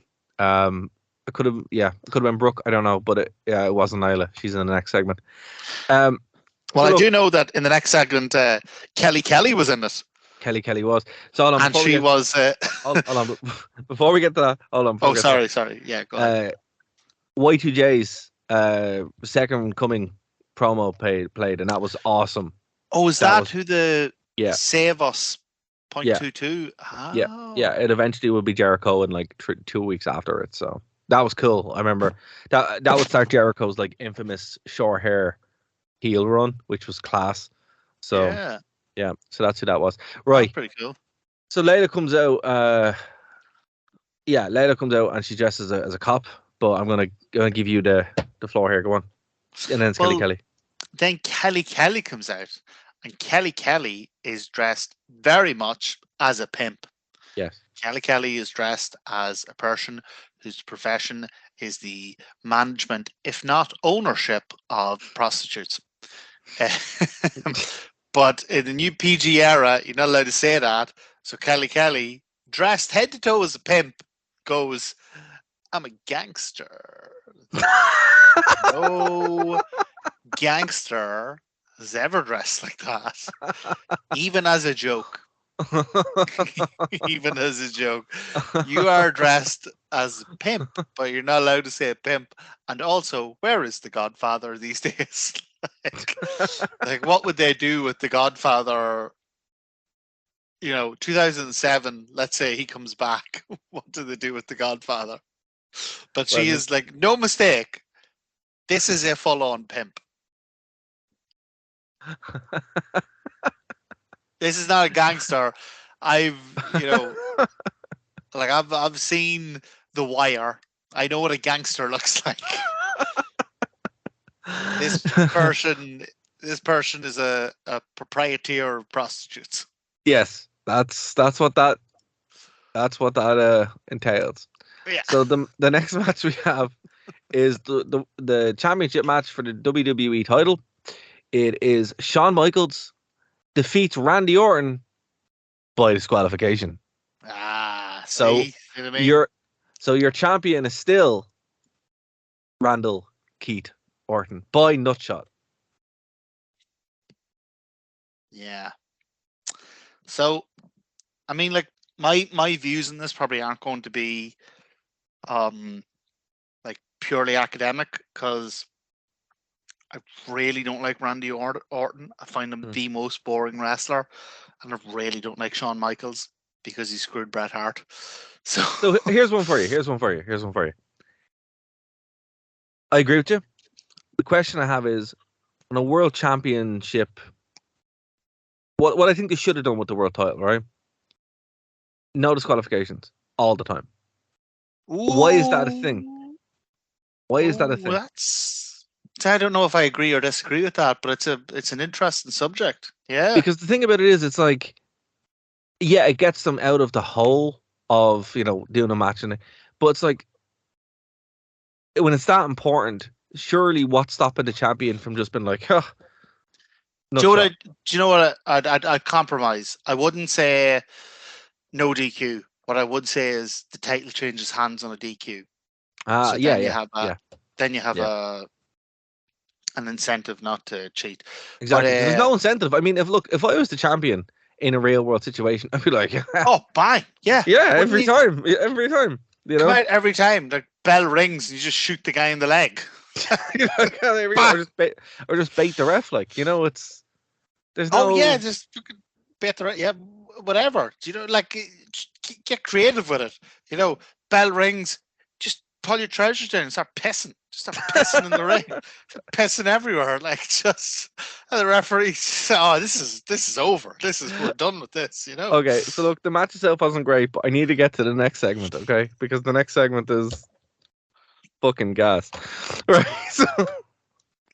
So we. Sorry. Okay, I don't even know where to be. Okay, sorry. You go for it, man. I'm too. The first thing I noticed was the snake was real. Well, yeah, the snake was real, but Brooke came out as Jungle Girl, and that had me thinking about Jungle Boy, but that had me thinking about Jungle Boy's actual girlfriend, Anna Jay, and Anna Jay had a match this week on Dynamite, in her new gear, and if her old gear didn't accentuate her ample peach enough, Mother of Jesus, this is I almost felt like I had to. Shouldn't you be at the gym and you're on the bench or whatever, and then a girl comes in front of you and decides she's going to do squats in her Lululemons, and you're like, all right, well, I guess I'm benching, looking at a weird 180-degree angle, for the next 10 minutes. That's kind of how I felt watching this. I was looking at this going, I don't know if I should be looking at this, I do. No, that's fair. That's fair. But then we moved on to passing over to yourself here, because I think I know what you're going to reference. So it's Gillian Hall. Yep. And her gimmick. It was Gillian Hall, and it was all of Gillian Hall. Yeah. So she's holding 2 babies for some reason, 2 dolls. She drops one of them, but her gimmick at this point is she's supposed to be a parody of Hulk Hogan's actual daughter. Oh, Brooke I thought Hogan. It was a Britney Spears thing. No, it's a parody of Brooke Hogan. Did Brooke Hogan drop a baby? No, but she was a singer. She's supposed to be Britney Spears, but that would become her gimmick. Did Britney Spears drop a baby? The only person I know who dropped a baby was Michael Jackson. He nearly dropped the baby. And actually, also, I dropped a baby. But it was whenever I was only 3 years old, and my mother brought my brother home, newborn, from the hospital, and I lifted him out of the basket and carried him into the sitting room and then dropped him. Oh, no. That explains. Oh, no. Explains a lot about Paul these days. So we got I think our first appearance of Jerry the King and JR. Now we have to say that what's her name? Brooke. Yeah. Okay. Now, this is not a push-up bra. This is an anti-gravity bra she's wearing. Whatever she's wearing in this, her breasts are about 2 inches from being her shoulders. No, this is Gillian Hall. Gillian Hall, yeah. So her breasts are about 2 inches from being her shoulders. Yes. This. Like they're very pronounced. She doesn't really look. It doesn't look natural in any way. No, it looks like she has a huge arch in her chest. Yeah. It does. But then we get one line from Jerry. I think it's like in his contract he has to put at least one. So Martin, I'm going to let you do the honors of the line. I gotta say, Jerry, and I gotta say, JR, I think this is the best competition I've ever seen. It's doing all kind of things to my hard drive. Oh my god! But you know what I really appreciate? It doesn't even make any sense. No, but that's the thing with like porny innuendo. Like it never has to make any sense. It's like, ooh, I'd love to right click and save file on you. Like, what does that mean? So he had to control himself. I think this is the only match that these lads do commentary for, which was kind of a little bit disappointing. Yeah, so this is the first Cyber Sunday where it's not brand exclusive, so it's both Raw and SmackDown, and they jump between the two commentators. 3 commentary teams, or the 3 commentary teams. That's right. I think maybe there is one other Raw match, maybe. But what I really appreciate about this was, so King's doing his whole thing. Now, he's doing his whole PG version of his thing. He's not like really getting into it. He accidentally said breast wall. But that's all he's doing. But when it comes to JR's like, that's the worst piece of crap I've ever seen. JR just hates it. It's the other way sometimes when JR's commentating on Dynamite and you have like maybe a real lucha match, like lots of bouncing and lipping out the ring, and you can tell he's looking just going, this isn't goddamn wrestling. Bill Watts wouldn't think much of this, Like you can tell where he's just really not impressed. He's just looking at, and JR's a man who likes himself some nubile divas. But even he is like, this is the biggest load of shit I've ever seen. And you can tell, like it's blatantly obvious. He's just like, I hate this. Please, just no. But you know what? Fair play to Jerry. He managed to get in there. He controlled himself. He can. This kind of Jerry the King Lawler, could work in modern day. Oh yeah, you could barely even see his chub. Like he was... Yeah, but I mean, compared to what he was like in the Oh good old yeah, days. but like Wile E. Coyote banging his crown on the counter. Puppies, puppies. Full on cartoon, like. Bah! But not even like a PG, like a weird, like X-rated cartoon. Like JR, I have an erection. JR, my penis is full of blood and it's very hard. JR, look at this. Look at this. Oh man, the good old days, huh? Yeah. Here's the thing. My question, I suppose, is: do you think Mark Madden would be able to make that transition over? No, I think Mark Madden would have. Sure, not the man. Sorry, when yeah. Do you know when an artificial intelligence gets to a level of intelligence where it can kind of understand the inherent contradictions and things, and it gets itself into a loop, and it can't compute. Right. I think Mark Madden would have been told by Vince McMahon, so, Mark, love what you're doing. You're obviously a big name. We want you to be part of the show. Now, we love your shtick, but we need you to tone down the rapey vibes. We need you to sound less rapey, right? But also, in addition to you sounding less rapey, what we're going to do is we're going to march out loads of divas here. And we're going to treat them like absolute pieces of meat. Like I'm just going to be shaking them in front of you. And some of them's going to be doing weird racist Japanese voices. Some of them are going to be calling themselves gangsters when they're really pimps. But I'm going to be basically shaking their arses right in front of your face. But I need you to be less rapey. Okay? And I think what would have happened, Mark Madden, is he would have, for about 20 minutes, he would have said nothing. And then you would have just heard the screams of JR as Mark Madden leapt on the commentator's table and started furiously masturbating in front of 20,000 people. That's what I think would have happened. And I don't say that out of any, like, I'm not trying to be funny. I've done a scientific analysis of it. And I think Mark Madden's mental breakdown would have resulted in public masturbation. The character. Not the man. The character. Just so we're clear. The character, yeah. The character. The character's hand would have been jacking off the character's penis in front of 20,000 people who were looking at the character's cum shoot all over JR's hat. Oh my god. Oh god. Okay. This is why we're not in the radio. So the next match. Triple H defeated Umaga in a street fight in about 18 minutes. This is quite good. It was good. Umaga was very good. You forget how good Umaga actually was. Why didn't they do more with Umaga? He's dead. He's dead? Yeah. He's dead. Sorry, I don't mean to laugh, but yeah. Jesus. He died like 2 years later. But before he was dead, I mean, obviously, don't push him when he's dead.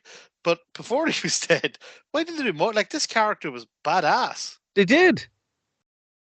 He had a really good feud. He had a really good champion, or he had a really good feud with Hardy. Had a pretty good feud with Punk.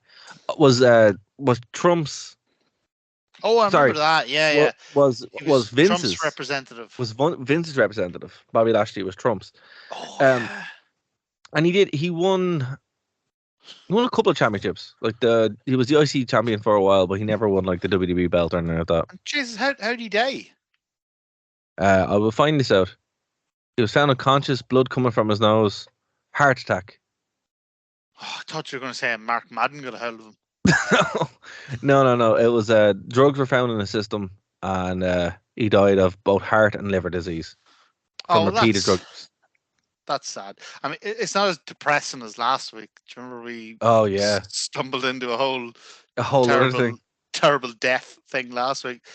But it's still terrible, and a great wrestler, great character, and I'm sure he was a lovely person. Like, so. Yeah, well, there we go, and Yeah, I mean, look, he was a great match. He was great in any matches he was in. Genuinely, right? I mean, any Umaga match, you're like, whoa. And he's put over as a killer. Legit terrifying monster. Like, legit. Here's what's interesting. He apparently, before he died, he was supposed to come back in 2010. But he died in 2009, so in December. Man. It's like we were talking about last week, like that whole culture of wrestlers dying young, and it was just accepted for decades. Like for decades, it was just accepted that if you were a wrestler, you died in your 50s. Like it was just. He was 30. If you were lucky, if you were. He was lucky, 36. If you were lucky, you died in your 50s. Yeah. So look, it definitely is a massive shame. He's actually in the new WWE 2K game as a DLC character. So I think what's going to happen is is he in the Hall of Fame at all, or he's not in the Hall of Fame, but his nephew is Solo Sakota. Oh yeah, so he's doing doing the same finishing move. Correct. But, the Solo Spike is basically the whatever Umaga called it. Spike. Yeah. Yeah. Oh, that's quite nice. Yeah, so that's, I mean, he's still there in spirit, but man, it is disappointing. And like when you see him have a match with Triple H, and have such a really good match with Triple H. Street Fight, it was a very good match. Street Fight is kind of hard to do for like this period of time and keep it interesting, particularly as well as PG, so they can't be bleeding all over the place. But at the same time, they get everything in. They get some pretty cool spots. There's some weapon matches and the sledgehammer. I was surprised though. So the options for this match were Street Fight, First Blood match, and I'm not surprised that First Blood didn't win because First Blood matches are generally terrible. Yeah. But cage match, and even though WWE has bastardized the cage match to within an inch of its life, it's the most obvious physical gimmick. You'd think that that's what people would have voted for. Again, people are stupid. People are. I mean, like Bruce Pritchard was saying on his podcast, the biggest swerve of the night was people voting for The Miz. Like they had accounted for all kind of like the plan B for Everton.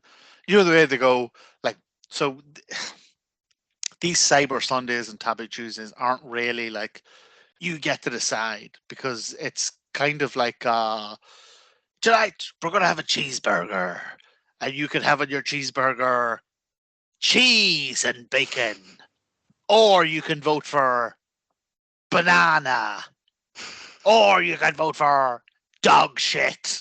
What are you having? I was like, people go, oh yeah, probably cheese and bacon.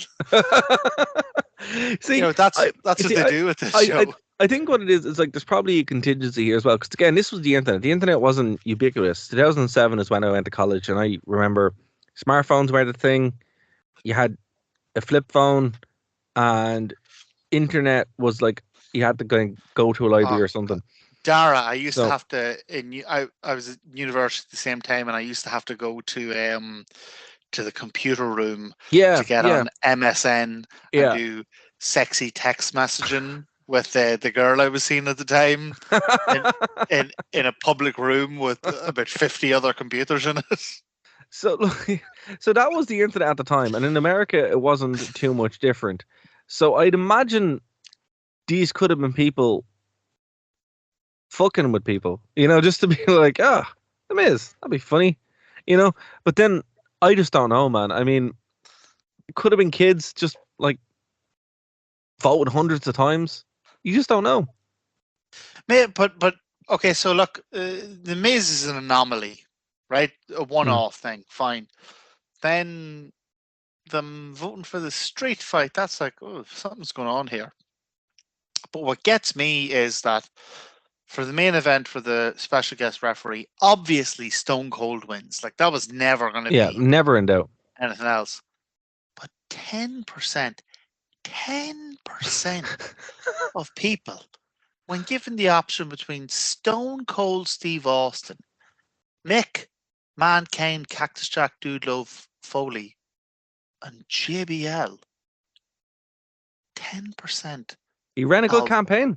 fucking reprobates. He ran a good campaign. Disgusting, subhuman lunatics. Okay, hold Voted on. for JBL. So before the main event, we get the result of the ladies' costume contest, right? And one thing I didn't notice, just watching it again here.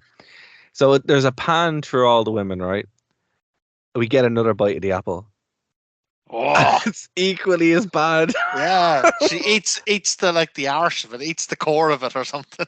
No, I think it's different. I think I think it's the rest of the apple. So You have to watch it. This.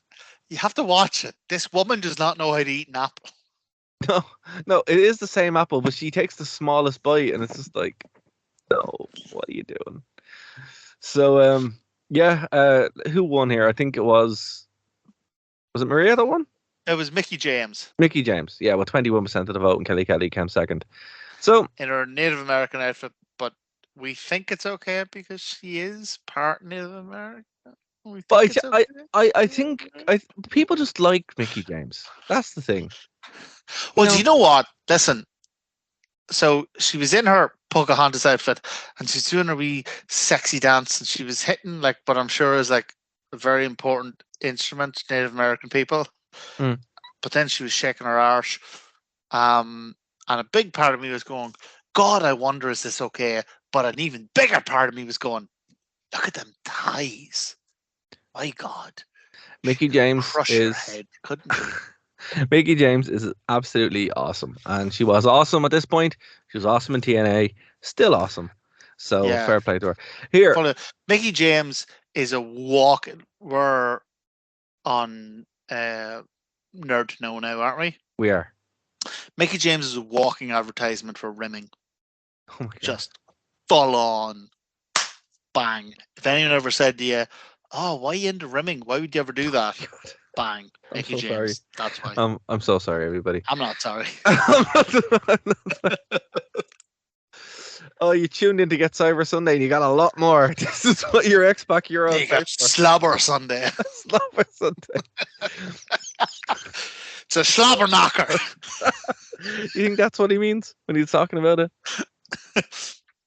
My old Twitter handle was because I thought it was a joke, was slobber knicker. Yeah, like knickers. Mm. But I wrote a question into What Culture once, and they read it out, and I heard what slobber knicker sounds like in a different accent, and it sounds like a terrible racial slur. No. And since and now I've deleted I have a totally new Twitter handle now. So I don't want to be. Which is well, it's probably going to be. I'm going to tell you because it's probably going to be impossible for people to find. It's called Croa Croa, but it's the Irish word for bones. But it's only in Ulster Irish it's pronounced Croa. In Munster Irish it's pronounced Cná. And in Connacht Irish, it's pronounced craw, craw. Craw, craw. There you go. There you go. Now, no matter what way you sound like a crow. It's actually, that makes a lot of sense. It's funny because we did did a split a couple of years ago called Craw. Mm. So there you go. There you go.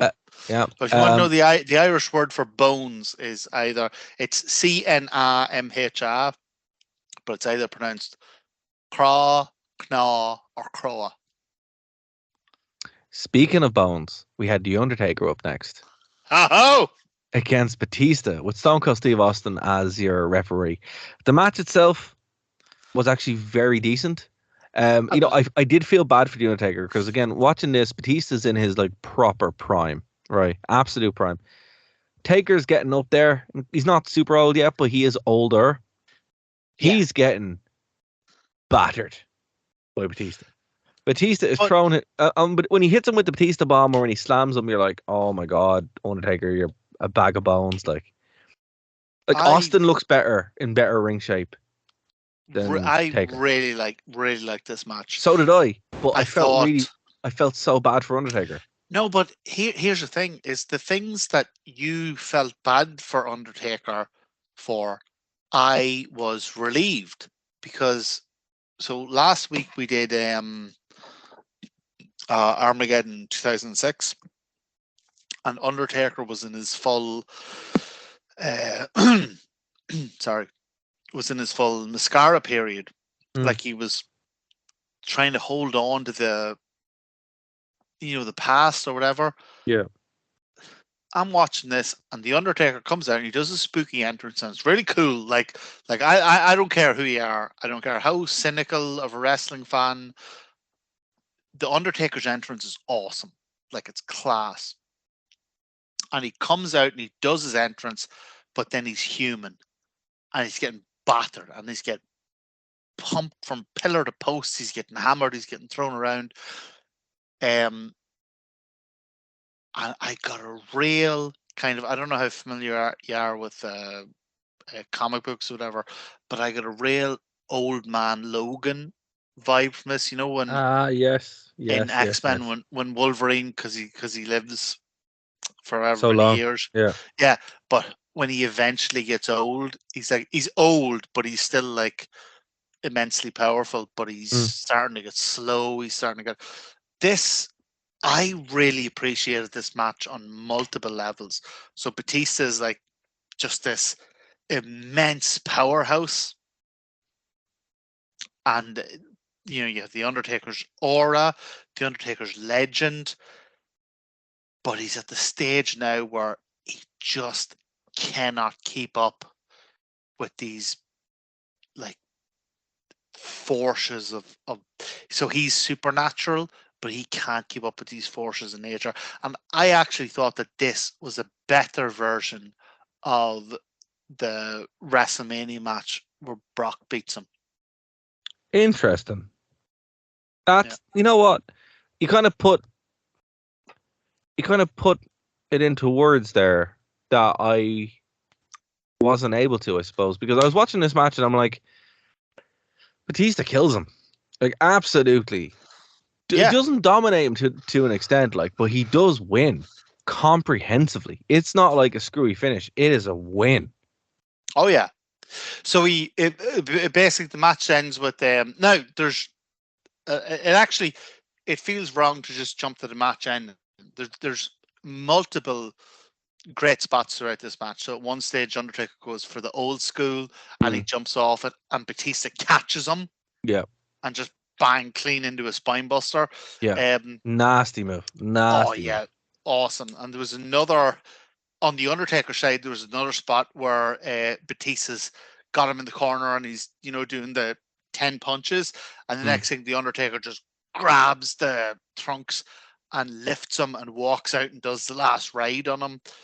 Like, even though this was very clearly a Batista victory, this felt like a battle. It was, yeah. It really felt like a war, and it was very it's very delicately measured in that the Undertaker clearly and cleanly lost. Like, no question about that. But the fact that it took was it like 2 Batista bombs to put him away? Like, he's definitely not the Undertaker of old, but he's still the Undertaker. I thought, honest to God, for WWE, I thought this was very nuanced, and very well booked. What's interesting about this is, well, it comes after Batista wasn't able to beat him at WrestleMania. So I just looked it up there. WrestleMania 23, Taker beat Batista. Yeah, but WrestleMania, you have to have the... And it was for the world title. Yeah, you have to do the streak and all that. And the streak would continue all the way up to, obviously, Brock. Was WrestleMania 30, was it? It was WrestleMania 30, yeah. Yeah, well, it was 21-0. Yeah. And then Brock beat him. Yeah, it's just 21-1. So yeah, it's Here. go on. So sorry, like stepping away from this. What would you have done in terms of the Undertaker streak? Would you have kept it inviolate, which is a word I learned from my favorite book, 1984? Or would you? Sorry, that sounded mad, pretentious, and wankery. I really love the word inviolate. And It's good. I've never seen it used anywhere else. Or would you have him beat? Would you have him put someone over? Or would you keep the streak inviolate until he retired? I would have kept it. Yeah, I would have kept it. I think it's nice that like wrestling tradition is that you go out on your back, but I think it's nice that there would be one exception. I don't see what was gained by it being lost. Yeah, I really don't, and I think that's the biggest problem I had with it. It wasn't like Brock needed to win it. It's better than having Roman Reigns win. Definitely. I mean, I like Roman Reigns, but I think that would have also been a bad use of it. I need to learn. I need to sit under your learning tree. You have a tremendous capacity for forgiveness and for moving forward. Like I find myself perpetually mired in the past, and I just, Dara, the fact that you can say a thing like that, I'm just in awe of you. Thank you. See, it helps human being. I appreciate that, but it's helped I've met Roman Reigns as a person. He's actually a really nice guy. So I mean, there's I'm sure he is, but like, so here's like I'm kind of torn between two things. Is that I have the characters I like, the wrestlers, the movies, the bands, whatever else, and then there's the real people, right? Yeah. And I have very limited interest in the real people. So right. I remember I was a young fella, and a friend of mine says, "Oh my God, I have this Slipknot DVD." Now, I was about 14, 15 at the time, and to me, Slipknot were just the best thing in the world, right? They were not 9 men in masks. They were 9 fucking lunatics, 9 monsters, right? Right. And then my friend gave me this DVD, and I was about to say Corey Rhodes. No, Corey Taylor, the lead singer of Slipknot, is like backstage before shows, and he doesn't like to hang out with the rest of the band. He likes to go off on his own and find a quiet corner and write poetry. And I'm like, fuck you! You ruined Slipknot, you dickhead! You're supposed to be backstage like fucking eating crows and shitting in jars and no, I'm fucking writing, roses are red, violets are blue, but not as blue as me because I'm Corey Rhodes, whatever his fucking name is. Oh my God, I was never so crestfallen and let down. So I don't, usually whenever I say something, you're like, allegedly, or the character, or that, I don't give a shite. I don't want to know who these people are in real life. I only want to know the character. The only person I want to know in real life the only people I want to know in real life are Bret Hart and Jake the Snake. It's all, so in other words, folks, it's all real to Martin. It's still real to me, goddammit! Leave Britney alone! Okay. So look, that's my answer. I would say the streak should have stayed intact, because the reason why, there's nothing going to match it ever again. They can never do anything like that again, because they just won't. And it's a huge missed opportunity. You have to measure putting someone over with like actual all-time wrestling history. Yeah, like here's the thing. It's like, which is what they're trying to retcon now with this Roman Reigns' 1,000 days Yeah.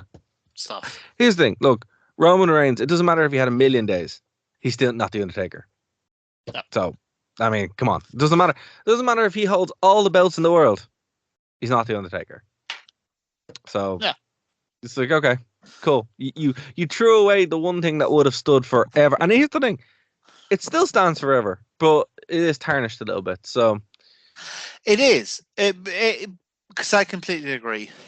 I think it should have been like, because it's not even that the Undertaker never put anybody over. I put everyone over. Never lost the title. It's not that he ever lost the match. It's just his aura implied that he should have had one impenetrable thing. Yeah. And the streak, and the whole thing about the streak is that they stumbled upon it accidentally.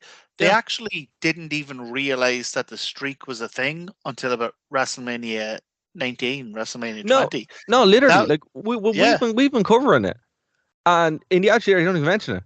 Like, yeah, whatever. Yeah, and like whenever the streak kept going through that era, it was purely by chance. They were just oh yeah, Undertaker wins. Blah, blah, blah. It's not until Randy Orton actually in 2005 actually says I want to end the streak. That's when it properly comes in as a thing. Yeah, the very first time it was acknowledged was with Ric Flair in 2002. So it's mad, but sure, look, like we have a whole history of literally nobody has been more adept at defeating or belittling or making light of WWE than WWE. Yeah, and that's case in point. I mean, everything that WWE do, they will underwrite it. But Martin, I will say, when you see Hardcore Justice 2010, I can't wait. It's I live in anticipation because you do not know what is about to be unleashed. I can't wait. I think the whole episode's just going to have to be nerd to know. I don't think it's going to be allowed in radio. No, I don't think so. I really do not think so. So, folks, if you haven't already subscribed or haven't told people about the podcast, please do. Because next week's one is one you're not going to want to miss. I think we're going to have to do something else, Martin, that makes up for the fact we're not going to be able to put this on the radio. Because, holy hell. And you know what the best part about it is? I'll do it for the financial benefit of the company. Do you know what? I'll do what Jerry Lawler did, and I'll maintain. But you know, one of the best parts about it is the referee in the main event is Mick Foley. Obviously, because Mick Foley was dropped in barbed wire, dropped in explosives, dropped in thumbtacks, but his career is typified by being a referee. So, yeah, obviously. I haven't even watched it yet, and I'm already annoyed. Like, what are you doing to me? It's going to be... Oh, my God. Just wait till you see it. It's something else. But, folks, no, hold on. Go on. Before you do and the it's 3 years later, and it's 3 years later as well. It's 3 years on from this pay-per-view. So I want you to keep that in mind. Before you do the wild folks thing, right? I'm watching this nonsense for you. I want you to do me a favor. Go on. I know you don't like modern wrestling. I know you are dubious about people that I think are amazing. You don't think they're stars. Okay. But I'm going to watch this TNA bullshit. No, hold on. I want you to do me one favor in return, right? Honest to God, this week's episode of Dynamite is not one of the best episodes of Dynamite I've ever seen. It's one of the best episodes of wrestling television I've ever seen. I just want to be clear about one thing. I want you to watch it. I will, but I want to be very clear about one thing. The show that we're going to cover next week is not TNA. It's Dara's favorite show. No, it's not TNA. It's Dara's favorite. It goes Hard Justice, WrestleMania 17, and Taboo Tuesday 2004. Those are Dara's three favorite shows. This show is a crime against humanity. And when you see it, for example, again, Bubba Ray Dudley is wearing a Confederate do-rag. Oh, Jesus. No, sorry, I had a glass of, I thought it was rum and coke because it's black, but it turned out to be just rum. There you go. So you're okay. The shock is understandable. Yeah, it's not. It doesn't even burn that much. It was just a surprise. So there you go. I mean, that's all I'm going to say. I'm going to leave it on that because. But I'm telling you, folks, next week's show, before we do anything, the first thing I'm going to ask is for Dara's assessment of this week's episode of Dynamite. That's fair. That's fair. I'm going to hold you to that now. I will. No, that's fair. That's fair. But because I'm going to watch this bloody TNA shite that you've been harping on about for 3 years. No. We're watching this. We're watching this specific show because you were like, "I wish WWE did ECW," and this is why they didn't. No, Dara. No, you're using that as an excuse. You have been harping on about Impact, TNA. You pretend you hate it, but I know you love it. You're a dirty little man, and you love it. You love it. So this is exactly what you've wanted. For 3 years, you've been waiting for an excuse to get me into TNA. So I'll do it. I'll do it for you, but you're going to watch Dynamite, all right? That's fair. God, this show got weird. So, folks, we're going to leave it there. Yeah, because where else would we go? The best part about Hardcore Justice 2010 is that it's free on YouTube, so you don't need to pay. It's up. Impact put it up there, so you can watch it. And yeah, guys, next week, bring the alcohol, bring whatever you have, because you're going to need it. It's truly something. Justice. Hardcore Justice. Hardcore Justice. You need the core. Because if you didn't have the core, it would be like an apple and Michelle McCool would try and eat it. There you go. So, Martin, is there anything you want to plug before we get out here? No. I love you, Dara, very much. I love what we do with our followers. I love sitting and talking about wrestling from yonder days and nearer days. But I cannot emphasize how much I want you all to fuck off so I can go back to playing The Legend of Zelda, Tears of the Kingdom. There we go. And again, guys, if you haven't subscribed, you haven't told people about the podcast, please do. That'll help us a lot. Give us an X-Pack Euro or many. That'd even be better. And we'll be back next week to talk about our first TNA show, the train wreck that was Hardcore Justice 2010. See you next week, guys. Stop.